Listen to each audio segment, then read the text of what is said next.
ዛሬ አዲስ አበባ ውስጥ ለመኖር የግድ ሯጭ መሆን አለብህ የሚሉ ብዙዎች ናቸው። አንዳንዶቹም ኑሮው ግን ለምንድነው እንዲህ የሚፈጥነው ይላሉ።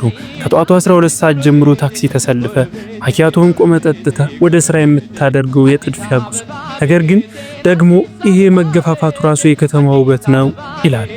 አዲስ አበባ ዝም ካለች ደስ አትልም የሚሉትም ብዙዎች ናቸው።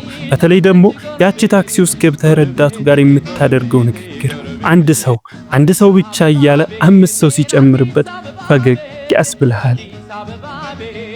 ይህ ሁሉ ከመሆኑ በፊት ግን አዲስ አበባ ስያሜው የወጣላት በ1879 ዓመተ ምህረት ነበር።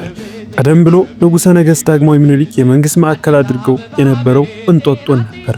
ሆኖም ቦታው በጣም ቀዝቃዛ በመሆኑ እቴጌ ጣይቱ ወደ ታችኛው ሜዳ ወርደው ፍልውሃ አጠገብ ሰፈሩ። እዚያም በወቅቱ በነበረው የአበቦች መፍካትና ውበት ተደንቀው ቦታውን አዲስ አበባ ብለው ሰየሙት። አዲስ አበባ